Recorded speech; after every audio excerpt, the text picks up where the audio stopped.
नमस्कार दोस्तों, कैसे हैं आप सभी का स्वागत है आपके अपने चैनल राजीव कॉम्पिटिटिव क्लासेस में। दोस्तों, आज का वीडियो आप लोगों के लिए काफ़ी ज़्यादा इंपॉर्टेंट है। ध्यानपूर्वक आज का इस वीडियो को देखिएगा। देखिए, सदन में शिक्षा मंत्री ने किया ऐलान। विशिष्ट वाले जो शिक्षक हैं, बीपीएससी वाले हैं, एचएमएसटी हैं, सभी शिक्षक को मिलेगा 93 वाला ग्रेड पे।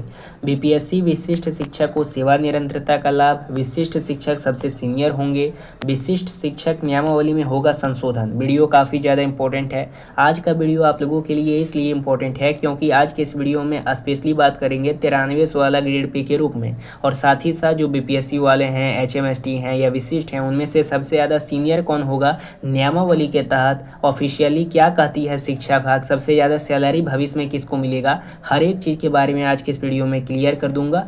अगर आप नए हैं चैनल पर सब्सक्राइब कीजिएगा, बेल आइकन को प्रेस कीजिएगा। वीडियो को शुरू करते हैं। अब यहाँ पे सबसे पहले हम लोग बात कर लेते हैं कि अपडेट क्या है। विशिष्ट शिक्षक, बीपीएससी शिक्षक और एचएमएसटी शिक्षक को 93 वाला ग्रेड पे स्केल के बारे में बात करते हैं। सदन में इस बात को लेकर काफ़ी चर्चा हुई है कि वर्तमान में राज्यकर्मी शिक्षकों का शुरुआती मूल वेतन जैसे 1 to 5 के लिए 25,000 रुपये 7वें वेतन आयोग के प्रारंभिक पे मैट्रिक्स से अलग है। घोषणा प्रस्ताव क्या है? शिक्षा विभाग ने इन शिक्षकों के वेतनमान और पे मैट्रिक्स को अन्य नियमित राज्यकर्मियों की तरह बेहतर बनाने के लिए वित्त विभाग को मामला अनुशंसित किया है। 93 वाला का मतलब क्या है, सो समझिए। शिक्षकों को पुराने नियोजित वेतनमान के बजाय 7वें 8वें वेतन आयोग के पूर्ण पे स्केल यानी 9300 से लेकर के 34,800 और इसके समक्ष लेवल जैसे लेवल 6 या 7 में फिट करने की तैयारी है, जिससे इनके वेतन में काफ़ी अच्छी बढ़ोतरी होगी। अब यहाँ पे विशिष्ट शिक्षक नियमावली में संशोधन क्या क्या कहता है, सो समझिए। सबसे पहले विशिष्ट शिक्षक जो नियमावली है, क्या उसमें संशोधन करा जाएगा? तो हाँ, विशिष्ट शिक्षक नियमावली में संशोधन किया जा रहा है। शिक्षक की कई बड़ी मांगे और वेतन विसंगतियों को देखते हुए सरकार ने इस नियमावली को अपडेट करने का फैसला लिया है। इसके तहत मुख्य रूप से नियमित सुधार किए जा रहे हैं। सबसे पहले 3 प्रमोशन वित्तीय एमएससीपी का लाभ अन्य नियमित राज्यकर्मियों की तरह पूरे सेवा काल में देना होगा। ऐच्छिक स्थानांतरण तो आप लोगों को मिल ही रहा है। उसके साथ अलग अलग तरह के शिक्षक के नाम के भ्रम को दूर कर कैडर को और अधिक स्पष्ट करना।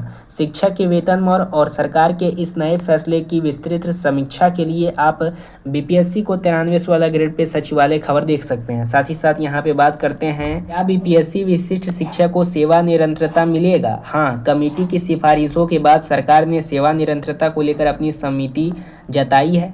उसके साथ पहले सक्षमता परीक्षा पास करने या बीपीएससी के जरिए नए विद्यालय अध्यापक बनने पर शिक्षक की पिछली नौकरी की अवधि शून्य मानी जाती थी, लेकिन अब ऐसा नहीं किया जाएगा। ठीक है। पे प्रोटेक्शन भी आप लोगों को दिया जा रहा है। सबसे बड़ी खबर है, क्या विशिष्ट शिक्षक सबसे ज़्यादा सीनियर होंगे? देखिए, यहाँ पे जो सबसे ज़्यादा सीनियर होंगे वो प्रधान शिक्षक, प्रधानाध्यापक होंगे। जिन स्कूलों में बीपीएससी के माध्यम से नवनियुक्त प्रधान शिक्षक यानी हेड टीचर या हेडमास्टर ने योगदान दिया है, वे स्कूल के प्रशासनिक और अकादमिक प्रधान होंगे, यानी सबसे ज़्यादा सीनियर होंगे। वरिष्ठता क्रम देखें तो हेडमास्टर, हेड टीचर के बाद ही अन्य शिक्षक का नंबर आएगा। हालांकि सामान्य शिक्षक के बीच उनके सेवा काल, अनुभव, वेतन संरक्षण और नियमावली के संशोधनों के आधार पर ही आपसी वरीयता तय की जाएगी। विशिष्ट शिक्षक नियमावली में होगा संशोधन, इसके बारे में मैंने इधर चर्चा कर लिया है, तो इस प्रकार से आप लोग समझने का प्रयास कीजिए। देखिए, सीनियरिटी का हिसाब क्या होता है? जिसको सबसे ज़्यादा पैसा मिलता है वो सबसे ज़्यादा सीनियर होता है। यहाँ पे इस प्रकार का कंडीशन है शिक्षा विभाग में स्पेशली।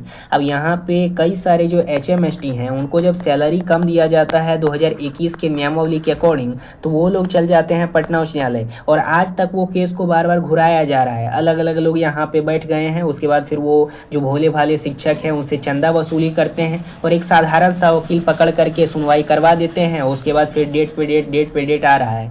आज 1 साल 2 साल केस हो गया है, आज तक उसका कोई भी जजमेंट फ्रेश तरीके से नहीं आया है। बार बार आप लोगों का कुछ भी फैसला दे दिया जाता है, उसके बाद डेट अगला दे दिया जाता है। एक शिक्षक मोबाइल पकड़ लेता है, वीडियो बना लेता है, व्हाट्सएप ग्रुप में फैला देता है और शिक्षक से फंड मांगता है। तो इस प्रकार से नेतागिरी चल रहा है यहाँ पे। तो आप लोगों को भी समझना होगा, जो एचएमएसटी वाले हैं, अच्छे तरीके से समझिए। भविष्य में आपको पे कमीशन का जब लाभ दिया जाएगा तो आप लोगों का सैलरी सबसे ज़्यादा हो जाएगा।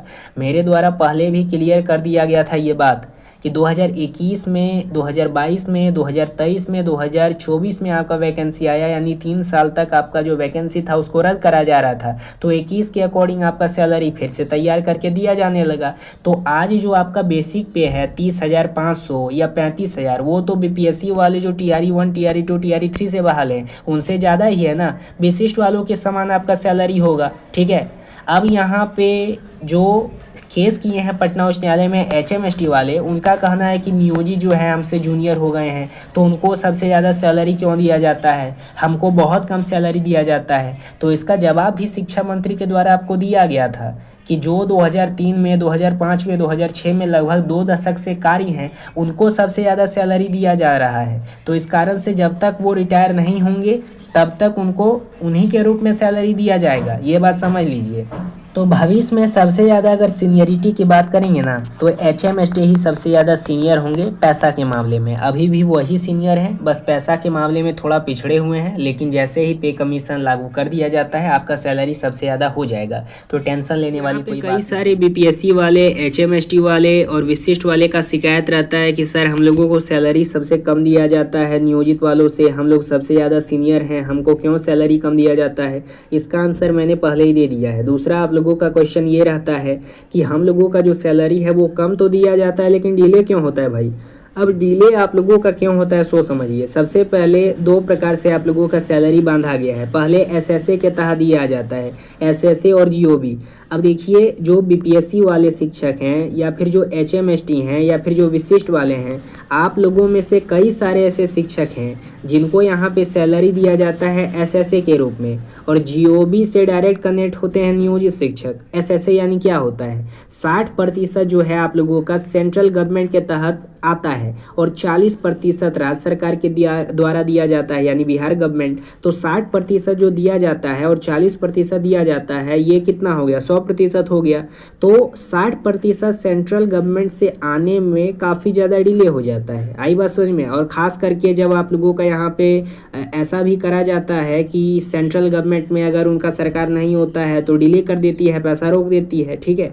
तो इस कारण से बिहार में तो कोalition गवर्नमेंट चल रहा है ना, लेकिन कभी कभी कई बार ऐसा डिले हो जाता है 60% सेंट्रल गवर्नमेंट को आने में। इस कारण से जो आपका सैलरी है कभी कभी 15 तारीख, कभी कभी 10 तारीख तक चला जाता है, यानी डिले हो जाता है 10-15 दिन का। इस कारण से होता है। और GOB यानी क्या होता है, ये गवर्नमेंट ऑफ बिहार होता है जो कि राज्य बजट होता है। तो इसमें आप लोगों का कई सारे जो नियोजित शिक्षक हैं वो नियोजित शिक्षक इसी के अंतर्गत आते हैं। इस कारण से उनको जल्दी पैसा दिया जाता है राज्य बजट के तौर पे, क्योंकि वो सबसे ज़्यादा पुराना शिक्षक है।